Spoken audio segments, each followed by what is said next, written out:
Halo, the flagship title for the original Xbox. The title that revolutionized the first-person shooter genre has returned with an even fresher coat of paint. The game that pretty much sold the console to consumers alongside the legendary PS2, released in 2001, the title reached 6 million copies in the first year, cementing it in the history books as one of the greatest games of all time. Fast forward to 2011, and a new polished version of the game, Halo Anniversary, released, boosting the performance to 60 FPS and giving HD graphics. And that almost sold 3 million copies in the first year. And a few years after that, was also released in a collection with the Master Chief Collection, and it showed just why Master Chief will reign in that first-person genre. Now we skip forward to 2025, and Master Chief has returned in all of his glory. When it was first announced, everyone said he didn't need another remake and to just make a new title. Others were worried about the performance of Unreal Engine 5.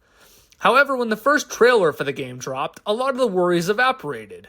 And with the release of the game this past month, the people want to know, is the game any good? Is it worth picking up? Why should they play the game a third time? And after 12 hours of gameplay, I am here to tell you if it's worth a hype or not. To start with the positives, the game is absolutely graphically impressive. I had no issues with resolution on the PS5 Pro, and it looked phenomenal. The graphics didn't seem to get any worse as the game went on too, and it kept that fresh look the entirety of the game.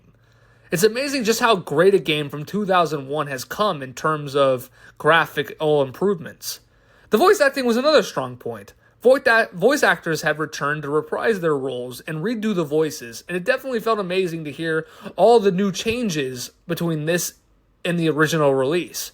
The level of nostalgia from this game really tugged at my heart, and at all the right moments the music would kick in and I was ascending. However, with every great game comes the negatives, so let's get into those. The frame rates were a real issue even on the PS5 Pro. There was a lot of issues with large groups of enemies. There was a lot of floating around the screen, other glitches that didn't really make the game unplayable, but it was definitely very noticeable. Weirdly enough, the glitches with the enemies didn't affect Master Chief at all, and I felt like I was moving smooth even though the background wasn't. One of the biggest downfalls I had with the game is that the bonus missions felt extremely difficult for absolutely no reason compared to the full game, and some of the moments of it definitely felt lacking compared to the main campaign. However, some of the issues I had weren't really negatives towards the game because it had been a part of the identity of the Halo franchise since the beginning, but not having a single counter in terms of like when a grenade was thrown or when there was a enemy standing behind you was very annoying, especially on every easy, normal, or hard difficulty, because getting stabbed in the back or getting exploded was always a one-shot. But that's not really a major disappointment because it's been like that since Halo was from the beginning, but it was worth mentioning. All in all, I had a lot of fun with the game, and it's always amazing seeing the Master Chief in action once again. Coming out of this game, there was a lot of positives and a lot of negatives, but I am very excited to see what else we have in store, and I can't wait for the Master Chief to grace our screens once again.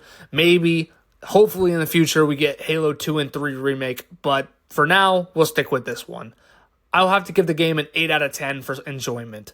Halo Campaign Involved is now available on Xbox Series X, PC, and PS5. If you enjoyed this review and want to see more just like it, please hit the subscribe button so you don't miss out on any of the content.